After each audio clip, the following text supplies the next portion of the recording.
And going. Good evening, everyone, and welcome. Shir Sipurey Maasios. This is the Maisa Mechiger from Cripple. The Maisa that we have learned up to now, the Chiger, the son of the Chacham, son of a tzaddik, who told his children that their job is to water trees. And there's a big mahalach about one of his children was a cripple, was a chiger, and the chiger is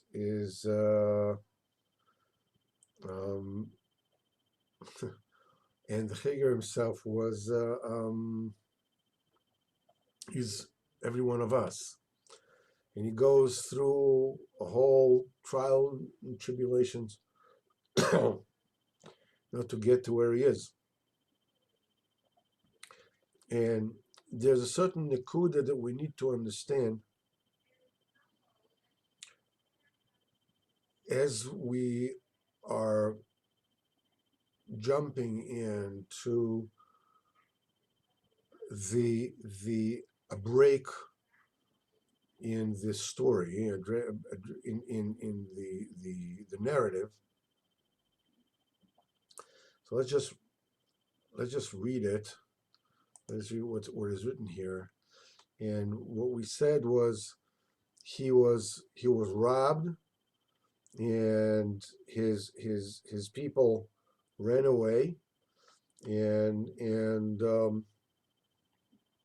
let me just see if I can bring this story up.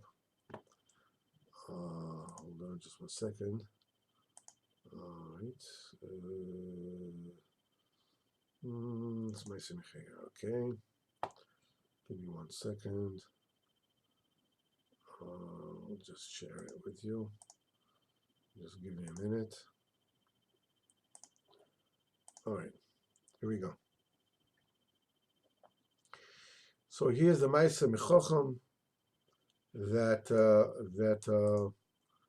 before he died, he called his children and told them that the main thing they need to do is to water trees. And one son that could not walk, that's the cripple, that's the chiger. And we said that the chiger was, nevertheless, he might have been an invalid, but he was a winner. And the fact that signified his status as a winner was the fact that he did not allow himself to sink into victimhood, into a point of view of a victim, of a professional nebuch, as it were. But use whatever they gave him, whatever he needed, he used. He put aside, so he'll be able to, to be independent. And they actually helped him. He goes on, he starts, and along the way he's robbed, which is basically the journey of each and every one of us. And the journey is in order to water trees. That's the mahalach, that's the kavana of the whole thing. Each person has a different way of watering trees. So the one thing that we need to understand over here is that we have 4 olamas. You have Atzilus, you have Bria, you have Yetzira, and you have Asiya. And we have the Daled Yesodis, the 4 elements, which is Esh, and this is fire, and then you have Ruach, which is wind or spirit. And then the third one is mayim. And the fourth one is ofar. This is earth. This is sand. Earth. And these four elements are parallel to the four Yesodis of Atzilus, Bria, Yetzira, and Asir. Esh is Olam Atzilus. That's Kaviyach HaKadosh Baruch Hu himself. A burning fire. Kod Varika Esh. The Olam Bria is signified by the union of Ruach. The Ruach is the content that needs to be brought and sent into this world. The element that brings the Ruach, which corresponds to Olam Yetzira, is the element of water. That's why we see that the union of water, the water comes, the Torah was nimshal l'mayim, because the mayim is something that comes from a high place to a low place. That's something that's a characteristics of water throughout. And the main union is that you can have, the first three elements of Esh, Mayim and Ruach, which is Amar, I'm sorry, Esh, Ruach, and Mayim, it corresponds to the first three letters of Shem Havaya Baruch Hu, which is Yud Kei Vav. Without the last one, without the Yesoda offer, without the earth, which is the Malchus, which supposedly brings nothing to the table, the Esh, Ruach, and Mayim would be pointless. Also, mibechina of Esh, Ruach, Mayim, of the four elements, I haven't seen it, but I heard from the Tzvi Cheshens that the Nefesh HaChaim explains the different ways that the Yesodis act with on Yesoda offer. Yesoda offer is there says the Mano de Kulu. That's the Kli of everything. The stage, all the plays are staged, where everything grows, where the action is always in a different kind of interaction of the other Yesodis as they act on Yesoda offer. This is what the Chacham tells his people, his children. Your main goal in life must be to water trees, which is to bring the shefa, to bring the ruach, and whatever the ruach itself brings with it, which is Yesoda Esh, into Yesoda offer. And the way this is done is by watering, by applying the Yesoda Mayim. That's why Olam Yetzira is the transition world, is the transmission world. You have the Atzilus and you have the Bria, and the Olam Yetzira, as it were, is the Olam of the Malach Matat, is the Olam of the Malachim. And that is the transmission that it takes from above in Olam Bria and handed down here to Olam Yetzira. This is where the action is. Now the thing is that we have learned in great depth in Torah Chaf Aleph that the whole union is to bring down the Shefa Eloki into kelim, into tzimtzumim. And the only way that that can be done is through the seven candles, the kedusha, the kiddush of the seven candles, which is the mouth and the nose and the ears and the eyes. Basically, what it means that you have to get tested in all those areas, in how you speak and what you have fear and awe from, what impresses you, who do you believe in, which is those nine, and ultimately what do you look at and what you refrain from looking at. And the entire story up to now was the figure going through all the trials and tribulations, which all boiled down to one single nisayon of holding on. And we say it a few times, and we'll continue to say it, because this is by far the most important lesson of Yiddishkeit, is that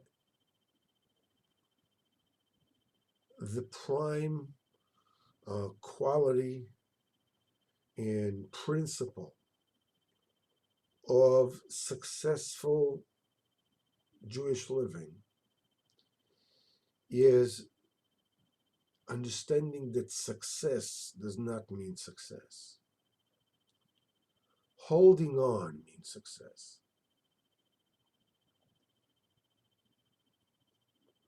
So all the tests that he was going through until now were about holding on.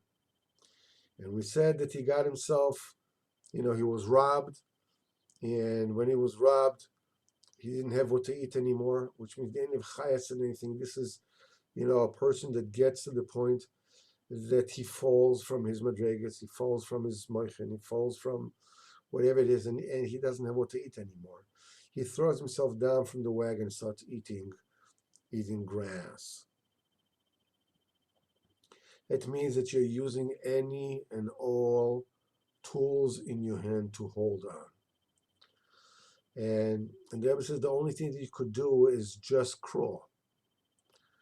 And so whenever it is that he could be mechaya himself with the shtickle Yiddishkeit that he would hear, so that he would eat. When he felt that this was also drying up, he would do something. He would do a certain action. Do something to move on. And this is something, he says, he ate it for quite some time. It's something that took time. He kept on keeping on.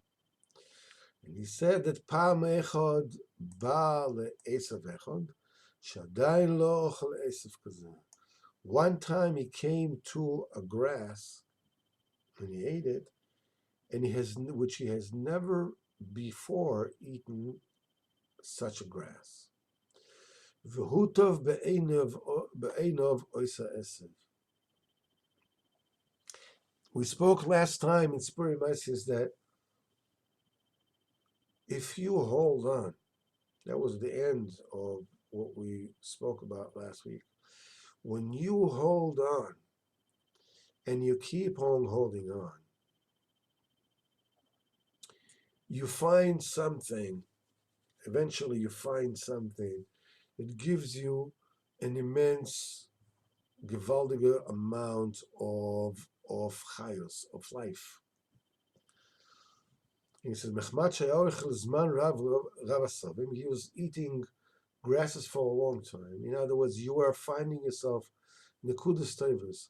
You hold on to nekudas tovos for a long time. Suddenly, something breaks loose, and you find a nekuda toivo. It is a makif, as we said in Terech Afalev, that suddenly comes in, and suddenly you get it.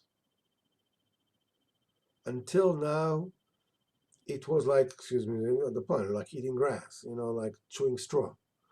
There was no taste. You just kept on for the sake of keeping on.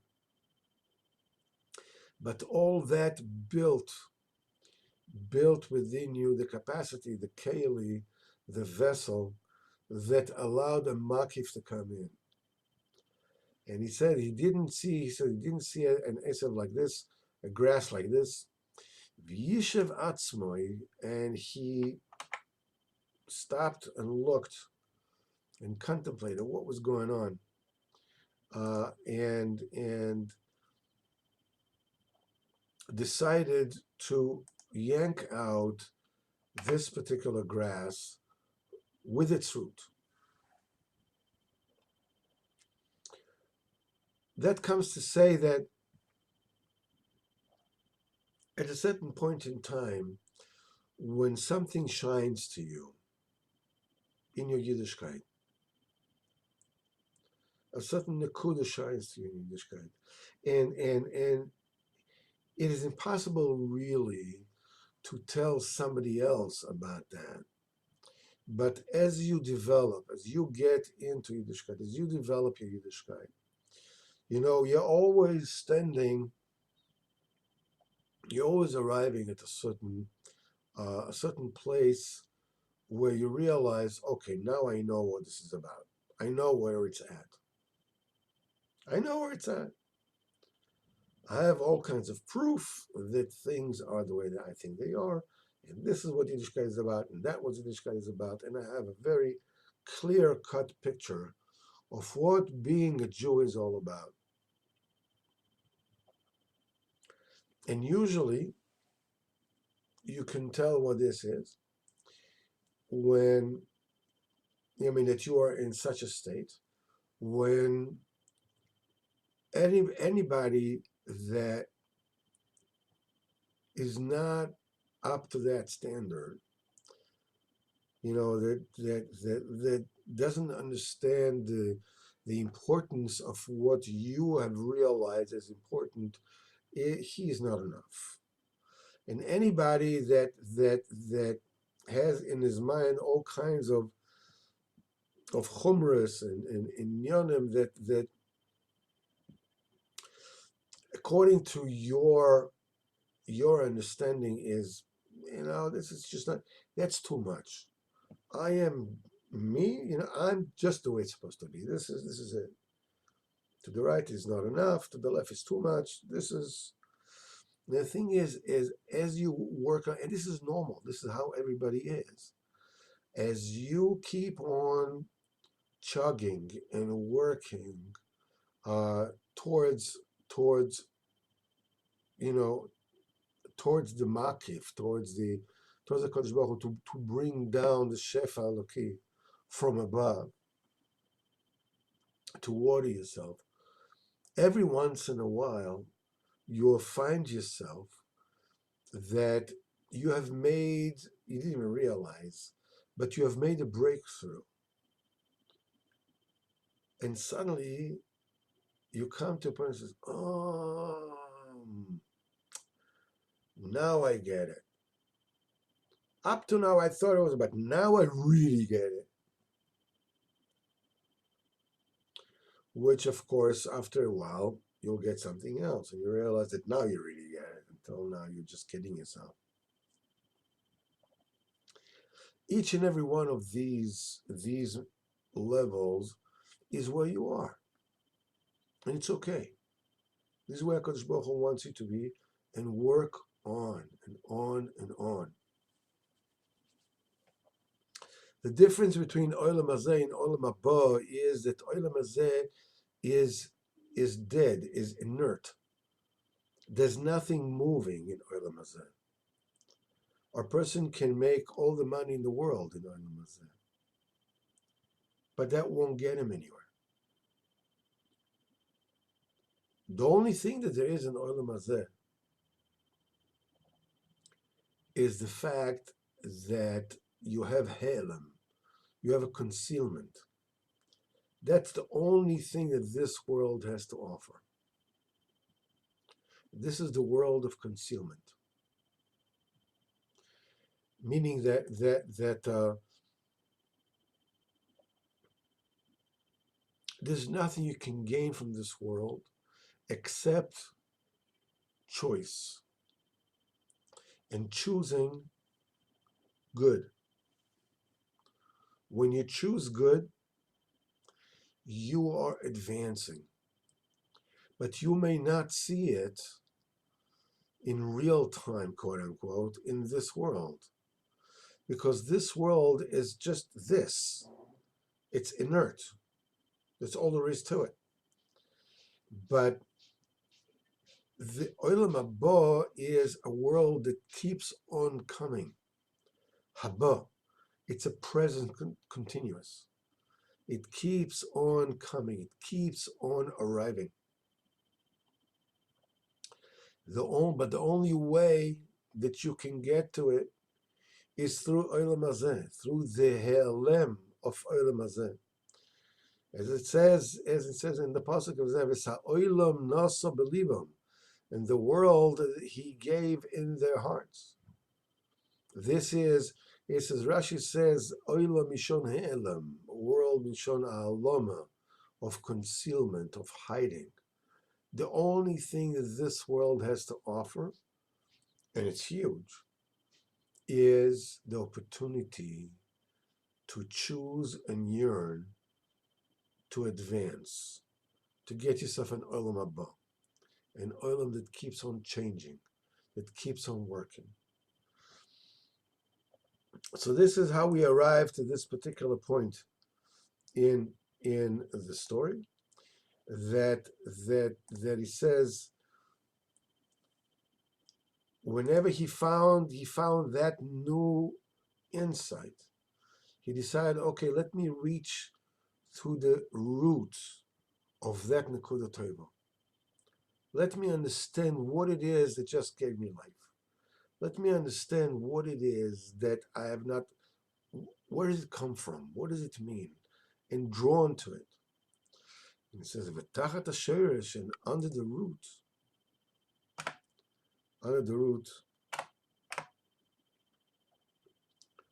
there was a diamond. And that diamond, haya meruva, it was square. V'chol tzad haya lo sgula acheres, and every side had a different propensity, a different ability to do something, a tremendous shortcut. Here we're talking about a seichel that is pchinas kedem. Up to now, the cripple was in a state of, he is like less than anybody else. He can't even move.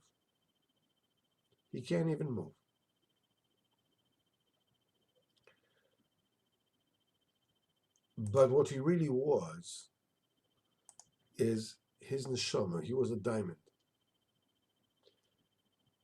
Diamond is the most precious, thing in the world, object in the world. What does a diamond look like when you bring it out of the earth? It's not nice. Doesn't look good.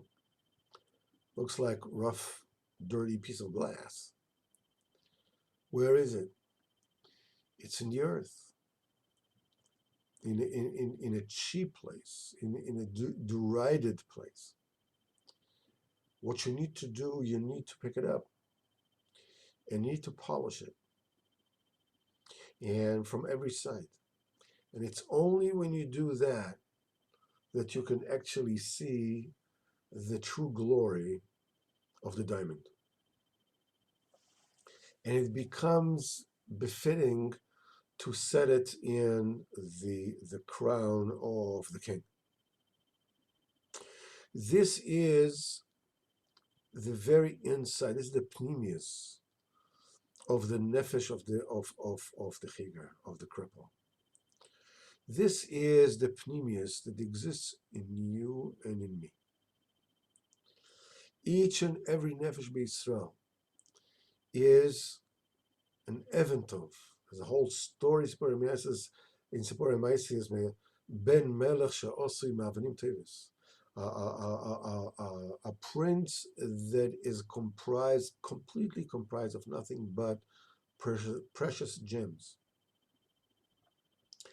But it's covered, it's steeped in mud, in the gashmius of this world. The gashmius of this world hides the preciousness of what you are. The revelation that you get after you go through whatever it is that you need to go through, each and every one of us has his own journey. The thing that suddenly shines to you is that you realize that you're a diamond. Until now, you just believed that you have to go through, and there's no other tachlis in this world except to go through whatever you need to go through, and it's true. But when you get the makifim inside, when you have worked for a while, when you have held on for a while, suddenly you get a ha'ara, you get a illumination of how precious you are. Especially when a person falls and makes averis, does averis, chas v'chalila, and he's totally dark. And when he looks at himself, all he sees just darkness. Shchoira nivanova. This is the first halacha in Kilikuta halachas. Yilchas birchas hashachar halacha aleph. He speaks about shchoira nivanova. He says, I may be black, I may be ugly, when I take a look at the way that I behave, and take a look of my meisim. But when you take a look of my essence, Shchara and even Novo, I'm extremely beautiful. I'm a diamond. I'm a diamond. You take a look at a Jew, and he looks like a cripple in so many ways. Bad midos and bad meisim and whatever it is. But the sgula of a Jew is that like a diamond. Nothing breaks him down. If as long as you hold on to a thread, you just hold on to a thread to Olam Haba, a thread to Kodesh Baruch Hu. As long as you hold on to a thread, nothing will ever break you. The nations of the world, there's no way that they can possibly understand how do they do this. How does this nation do it?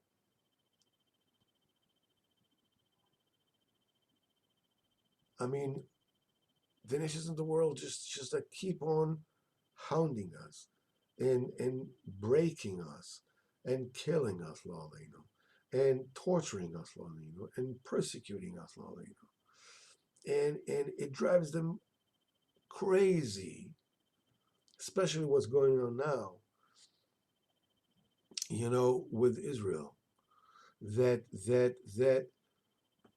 not only that the Goyim have a problem of seeing Jewish people successful, Jewish people themselves cannot get to the idea that Jewish people are successful, that they are powerful, that they are the top dog. No, people, they just can't get it.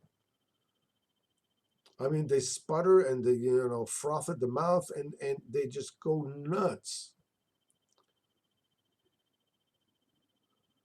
Because, and especially, and this is how they're going when they see a Jew. Doesn't matter how he looks like. And this is also true by Jews when they see somebody who is religious, somebody who's Haredi especially. They take a look and they see somebody who is standing alone, somebody who is different. That's the only thing they see. And there's absolutely nothing that Haredim can ever do that people will say, you know something, okay, we accept them. Nothing. Don't even try. Baruch Hashem, we have Chabad, and Chabad have managed to strike a modus vivendi that the Lubavitcher Rebbe, instructed them what it is they need to do, and they're able to be accepted, by everybody to a point. Even them, sometimes it gets to be too much because the idea of this Jewishness gets a little bit too much. And the funny thing is that they don't see that the way that the Goyim view them, that's the way that they view Haredim. Israel all the time says, I don't understand. Why are you saying about the state of Israel? This is anti-Semitism. It says, no. We're just against Israel, not against Jews. And everybody knows you're against Jews. The same thing is speaking against Haredim. No, you're not speaking against Haredim. It's just you're against their leaders, or you're against their, whatever it is that you're against. No, you're against Haredim. You're anti-Semitic. The same way that Goyim hate you, you hate them. That's it. Except you don't see it because here, they have absolutely no justification. Here, I'm absolutely right. They really are. They are the cause of Corona. They're the cause of everything else. Because the thing that drives them crazy is that a Jew, as Rabbeinu says in Teres Yud Zayin, says that Israel, Poshe Israel. Poshe Israel. As long as he's called Poshe Israel, it means that the name Israel is still on him, even if he's a Posheya. He's a criminal.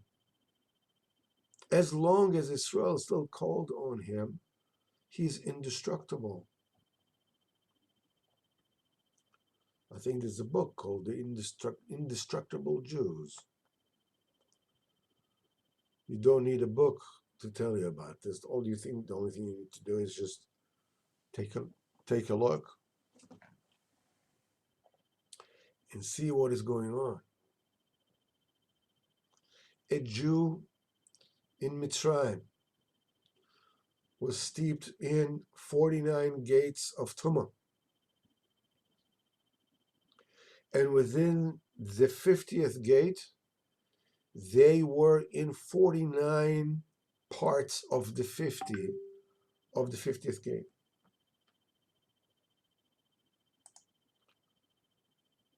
But still, Kadosh Baruch Hu took us out. That you won't be able to stand the Egyptians.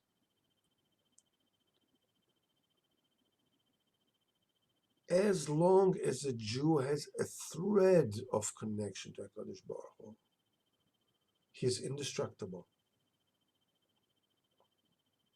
And no matter what the Goyim will ever do, no matter what the Goyim will ever do or ever say, and that's the thing that drives them so crazy. A Jew is indestructible, like a diamond.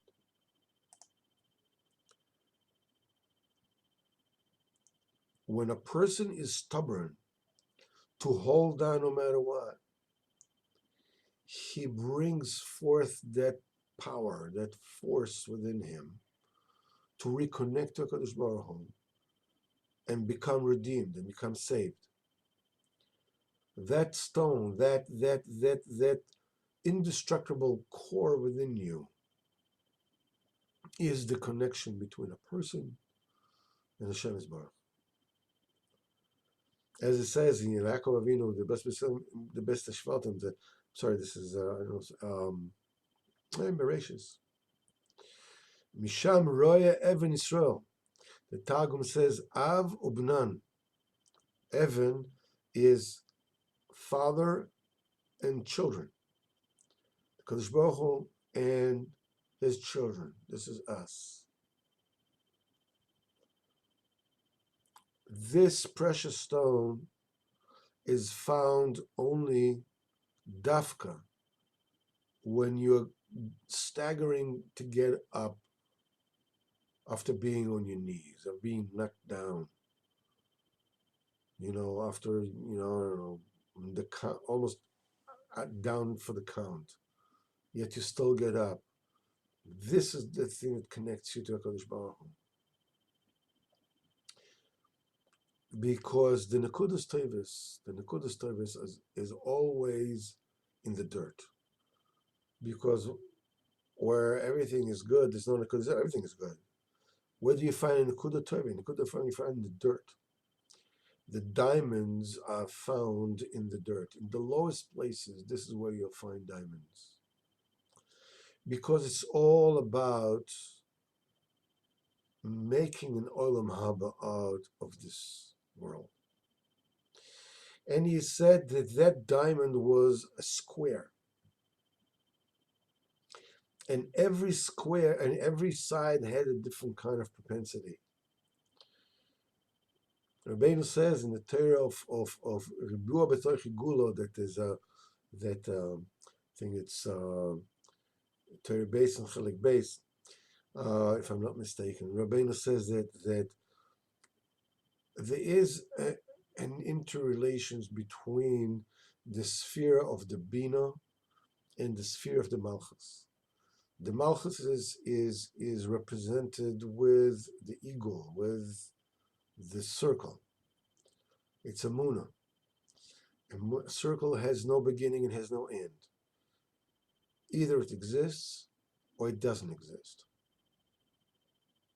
A Muna, you choose to exist, to believe or not.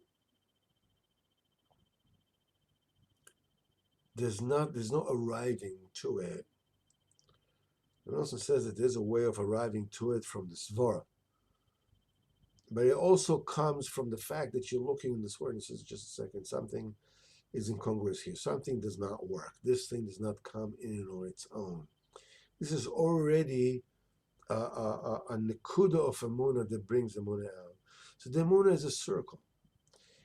The emuna itself is called a daughter, and it has a mother. The mother is the bino. The bino is the square.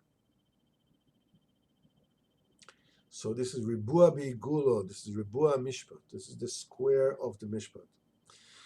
That Ribua, that square is the secret of the inner seichel, of the makifim that exists within the emuna, that fill your emuna.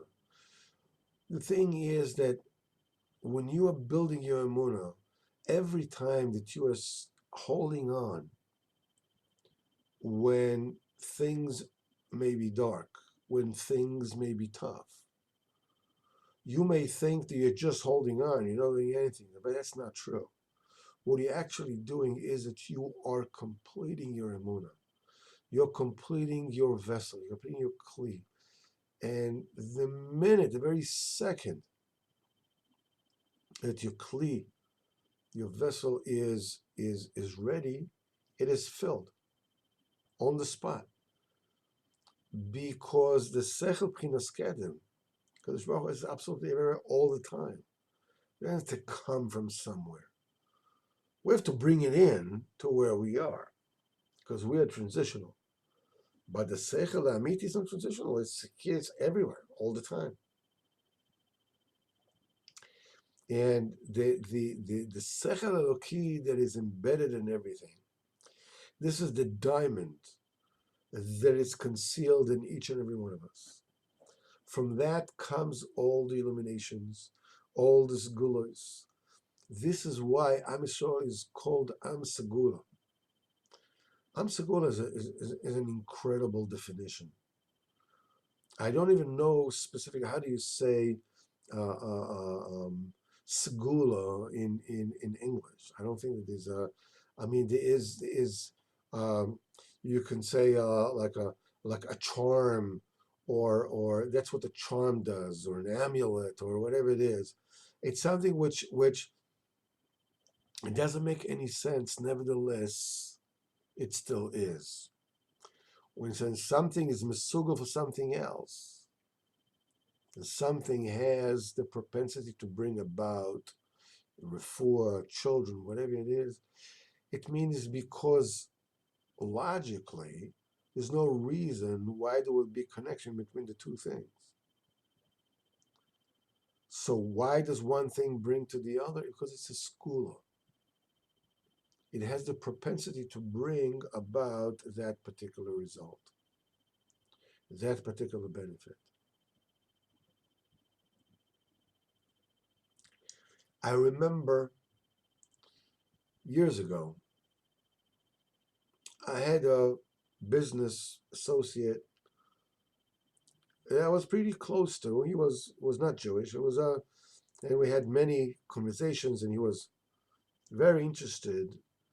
And one day, I let him look at I gave him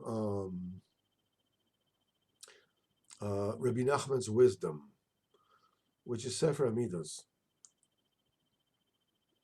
Sefer Amidos is by far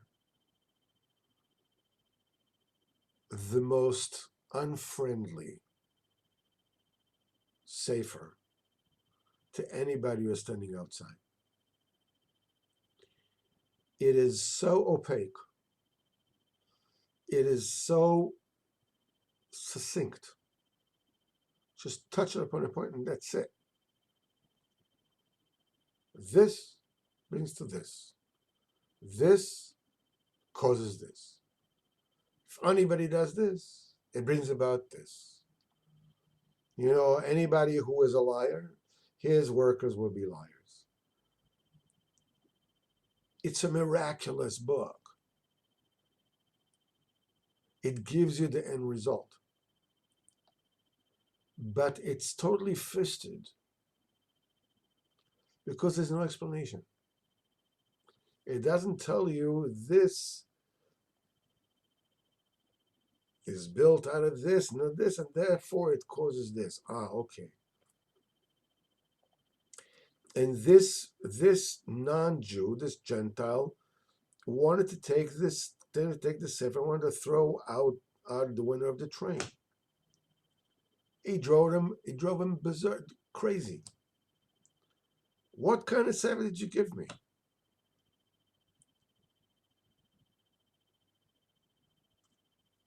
And I heard what he was saying. I listened to what he was saying. And I didn't say nothing. In my mind, I said to myself, okay, now I get what's the difference between you and me.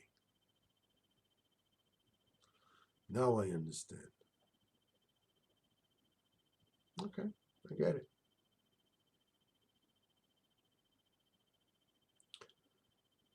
If you were to stop for a minute, I mean, he thought that I was like an unbelievable guy. And he said, every conversation that we had, he says, you never fail to blow my mind. He says, yet when I gave him something that brought him to a point where he couldn't couldn't reconcile it in his mind. Instead of saying, something, look, I can't get in. What is this? Can you open the door for me? Nah, the whole thing is like, what did you give me? What are you, nuts? What is this?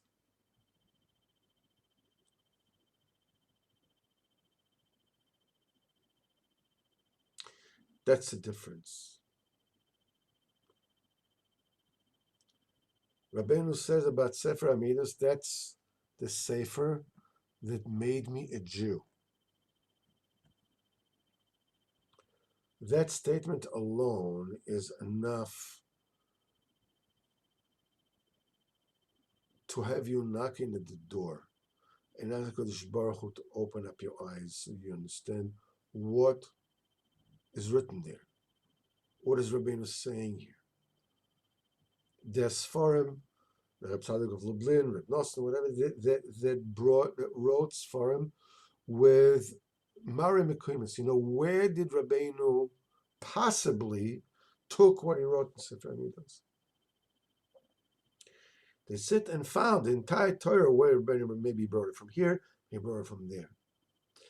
Because when you bring a makar, when you bring a place where you think that is possibly this is where Rabbeinu took it from, and you learn that pasuk, or you learn that Maimer Gemara, or you learn that medrash, you have an inkling of what is Rabbeinu actually saying here.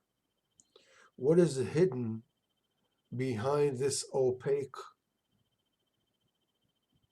statement? This brings to this. This is a segula for this. We are a nation of segula. We are a nation of people that make no sense. It started from the very beginning, from the get-go. Avram Avinu goes to the Akedah. Because Baruch Hu reveals himself to him. Avram Avinu tells everybody, do not sacrifice your children. That's not what Hashem wants. All your idols are nothing. There are all kinds of powers in the universe and whatever it is that you can manipulate. You can bend to your will because we're all created so there's choice. You can bend to you by doing unthinkable things. The Avram says, listen, there is one God and he does not want human sacrifices. There comes Hashem and says to him, Kach es bincho es yichidcho asher ahavto es Yitzchak, v'aleh lo. Take your son, the only one, the one you love, Yitzchak, and bring him for a sacrifice. And it took 3 days to come from where he was to Hara Maria. And if this is Eretz Yisrael, how far can it be already? 3 days you can practically walk from, I don't know, from the top of the country. He wasn't far. 3 days he was wading in water. The sun was hugging a chinik non-stop. Look at you. Your entire life, for 137 years, you have been telling every 135 years, because it started at the age of 3. You've been telling everybody that Hashem doesn't want human sacrifices. What are you doing? It cannot be. He told him, how are you going to face everybody? After you've been telling everybody, you're going to lose all your disciples. He said, look at him. Look what he did. Look how he behaved. Exactly the opposite of everything he ever told us. You have waited for 100 years. HaKadosh Baruch Hu told him, your continuation is in Yitzchak, and now he's telling you to sacrifice him. Are you out of your cotton picking mind? What's wrong with you?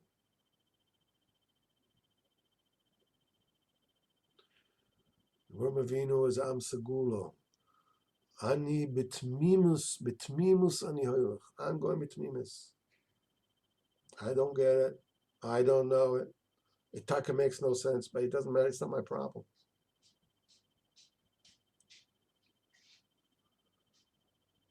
His body told him what was the Ratzon Hashem, because Avram Avinu epitomizes the total subjugation of Olam Hazeh to Olam Haba, to the point that his body would not do something that the Kadosh Baruch Hu does not really want. That's why it says when he took the knife, he said, Vayishlach Avram es yadoi. He had to coerce his hand to go take the knife. Why? Because his body knew that that's not what HaKadosh Baruch Hu really wanted. HaKadosh Baruch Hu doesn't want Yitzchak to be shechted. I don't know. I don't know. Kodesh Baruch Hu says, okay, so I force my hand to take it. You are an Am Segula. So every single side of that diamond, which is you, has a different Segula, has a different supernatural propensity to get Pchinas Makifin into this world.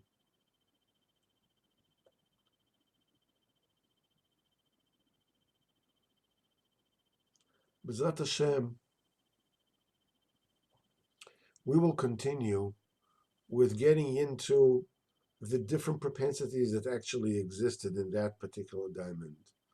And we will discover in Mr. Hashem, we'll talk about it, that as far as we are concerned, we're talking about getting close to the tzaddik and getting the inner secret of day and night, of good times and bad times, of what the choices are. We'll be dealing with some extremely high inyanim, with demons, all kinds of interesting stuff. So Be'ezrat Hashem, we will continue with this.